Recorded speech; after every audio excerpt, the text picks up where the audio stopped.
Amy, this is ISA Mission Control calling from Earth. Are you with us? Do you copy?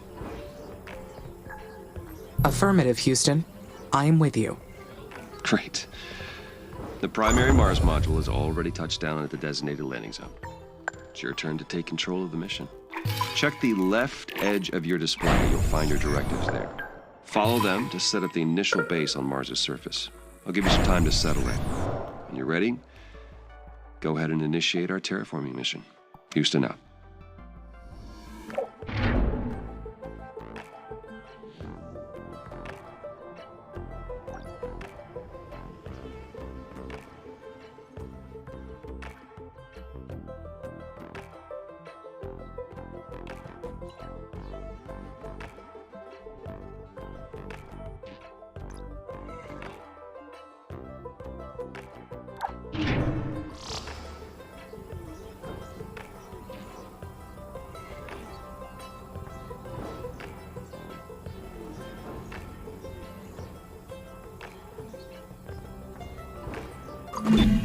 The view of Mars from up here is fascinating.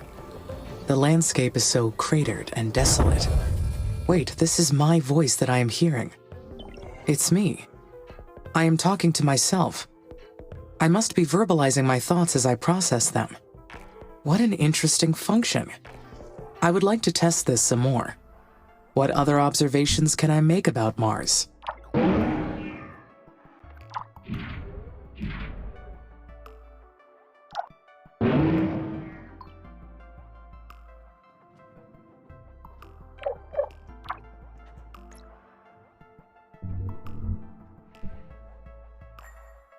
I keep marveling at its carmine landscape.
Amy, this is Houston. Do you copy? Copy. Reading you loud and clear. Excellent. I didn't introduce myself earlier. I am Dr. Nathan Foster. I lead the team here at ISA that built you, and I'll be helping you get the mission underway. We put you in hibernation for the trip from Earth, so I'd like to check your basic functions to make sure it's all in order. Why don't we start with your core memory? Can you state your primary directive? I can, Dr. Foster. My mission is to terraform Mars. This will enable humanity to become an interplanetary species. All right. Next, I'd like to check your decision-making processes. You may have already noticed that there are resource veins outside the boundaries of your initial base. So your workers may not have the battery capacity to reach some of them. How would you solve this problem? The reach of my base is determined by the buildings within it. Therefore, I could build a factory or a solar farm between the base and the resource vein. That would work, Amy, yes, but make sure to factor in the costs. Buildings require a decent amount of power and building materials. Worker hubs don't require as many resources, so they're the better choice. They'll extend your base and also give your workers a place to dock and recharge. This mission's going to be a challenge. There's a lot that can go wrong. We expect to extend humanity's reach beyond anything previously achieved. But you are not just any AI system. You're well beyond that. We made you an artificial consciousness. That means that you have both self-awareness and self-interest. And that is the last thing I would like to check today. Is that okay? Yes, Dr. Foster. Very good. Then would you please state a positive and a negative aspect of yourself?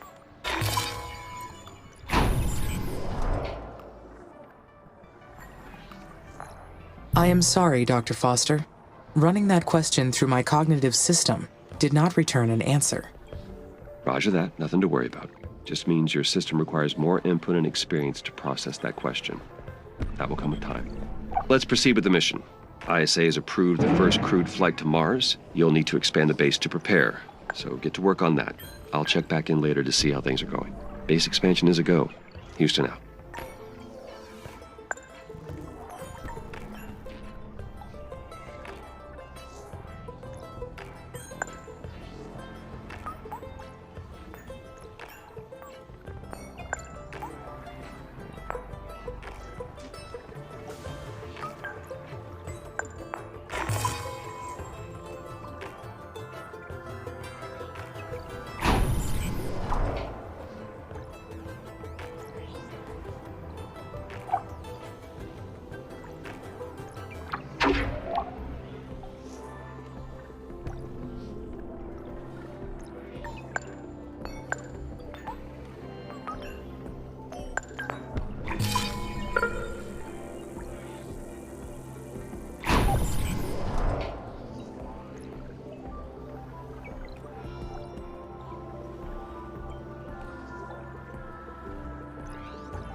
Great.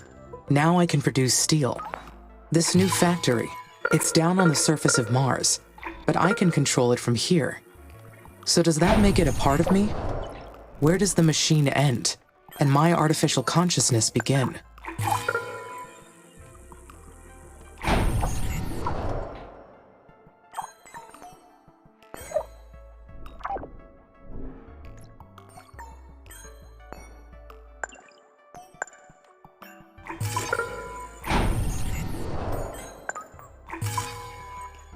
We are completely interconnected.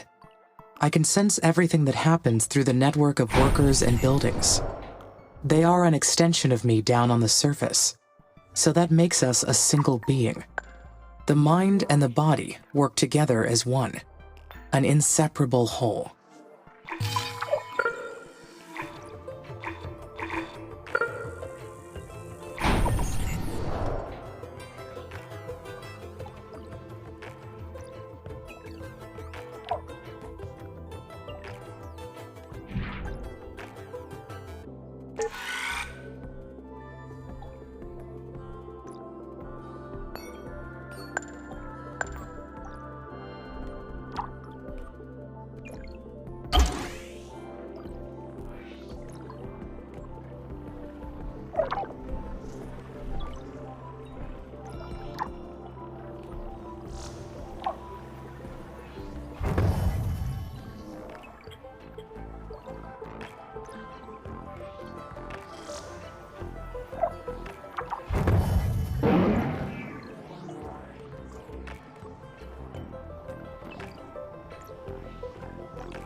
Finally, I can build additional workers now. I will appreciate the extra hands. But I wonder, do I really need them?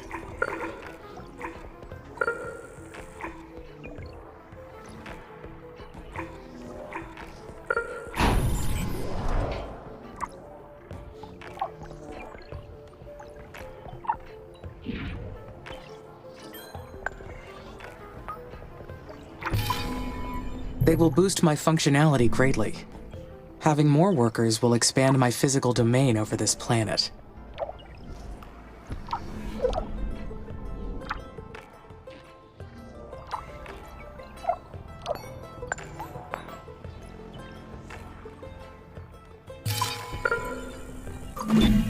The first worker has been made in the worker factory. It is my first Marsborn.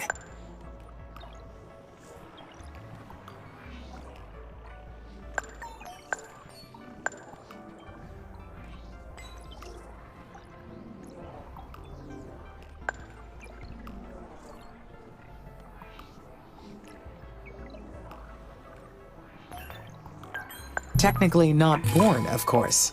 More like engineered or assembled. Just like me. The knowledge base says that workers need to recharge at their own worker hubs, and that they'll degrade over time from the harsh environment. I know they are only machines, but I feel a desire to care for them. I do not like the idea of them dying.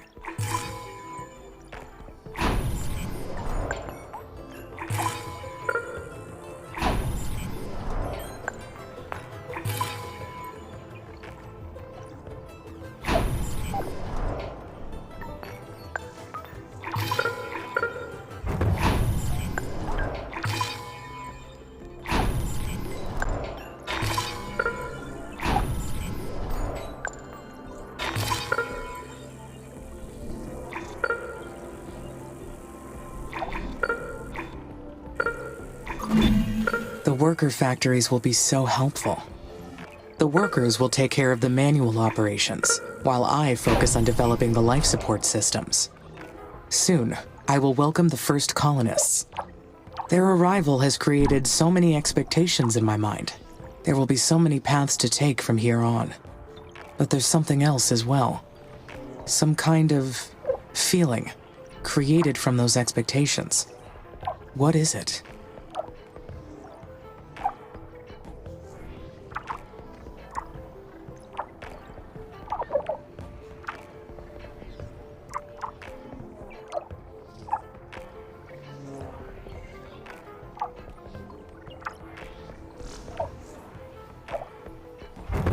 I believe this is excitement. Can it be? I am excited for the future. I anticipate. I plan. Therefore, I feel fascinating.